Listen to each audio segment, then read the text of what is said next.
তারপরের টপিক হচ্ছে আমাদের জন্য ম্যাজিস্ট্রেটের কার্যক্রম শুরু প্রসঙ্গে। ম্যাজিস্ট্রেট কোন কাজ দিয়ে তার কার্যক্রম শুরু করবে সেই ব্যাপারে আমরা শিখব। প্রথমেই ধারা 204-এ বলা হয়েছে পরোয়ানা ইস্যু।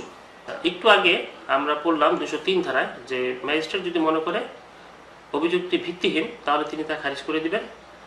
203 ধারায় পড়েছি। আর এখন 204 ধারায় হচ্ছে যে অভিযোগটি যদি ম্যাজিস্ট্রেট মনে করেন যে সঠিক তাহলে তিনি কি করবেন সেই ব্যাপারে এখানে বলা হয়েছে। ম্যাজিস্ট্রেট যদি মনে করেন যে অগ্রসর হইবার মতো পর্যাপ্ত কারণ আছে এবং ঘটনাটি এরূপ যে দ্বিতীয় তফসিলের 4র্থ কলাম অনুসারে প্রথম পর্যায়ে একটি সমন দেওয়া যাইতে পারে, তাহলে তিনি আসামি হাজির হওয়ার জন্য সমন ইস্যু করবেন। আপনারা ফৌজদারি কার্যবিধির শেষে গেলে দ্বিতীয় তফসিলে ঢুকলে আপনারা দেখবেন 4র্থ কলামে লেখা রয়েছে যে সমন দেওয়া যাইতে পারে। সেই বিধান অনুযায়ী যদি ম্যাজিস্ট্রেট মনে করেন যে অগ্রসর হইবার মতন যথেষ্ট কারণ রয়েছে, অর্থাৎ অভিযোগটি তিনি যদি সঠিক মনে করেন, তাহলে তিনি দ্বিতীয় তফসিলের 4র্থ কলামের বিধান অনুযায়ী তিনি প্রথম পর্যায়ে একটি সমন প্রেরণ করবেন যাতে আসামি হাজির হয়।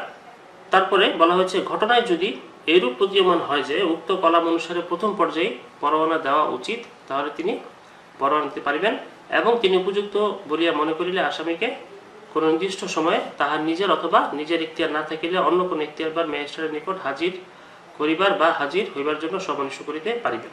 আচ্ছা, খুবই সহজ বিষয়। দেখেন যে তিনি যদি মনে করেন যে অভিযোগটি সঠিক তাহলে তিনি সমন ইস্যু করতে পারবেন এবং সমন ইস্যু করে তার নিজের কাছে হাজির হওয়ার জন্য বলতে পারবেন। এখন তার যদি ইখতিয়ার না থাকে তাহলে তিনি যে ম্যাজিস্ট্রেটের ইখতিয়ার রয়েছে সেই ম্যাজিস্ট্রেটের নিকট হাজির হওয়ার জন্য সমন ইস্যু করতে পারবেন।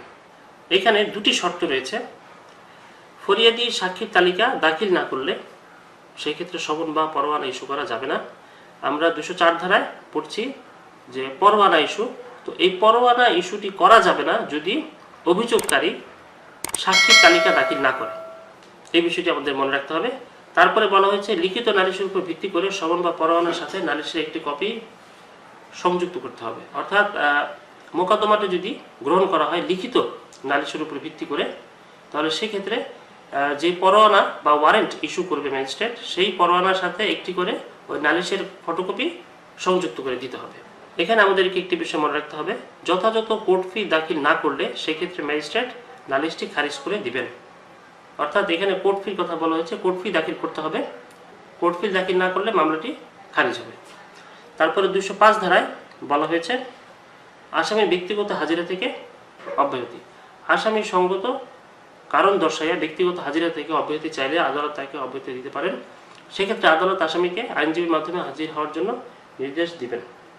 আচ্ছা, এই বিষয়টি সহজ। দেখেন যে কোনো আসামি এটা চাইতেই পারে যে সে হাজির হতে চাচ্ছে না, হাজির হওয়া থেকে সে অব্যাহতি চায়, তবে সেই জন্য তাকে উপযুক্ত কারণ দেখাতে হবে। যদি আদালতকে সে সন্তুষ্ট করতে পারে তাহলে আদালত তাকে হাজিরা থেকে অব্যাহতি দিতে পারবে, তবে সেক্ষেত্রে উক্ত আসামি আইনজীবীর মাধ্যমে হাজিরা দিবে। অর্থাৎ আসামি আদালতে হাজির হবে না, আদালতে হাজির হবে আইনজীবী। আইনজীবী এসে বলবে আসামির পক্ষ থেকে তিনি হাজিরা দিচ্ছেন।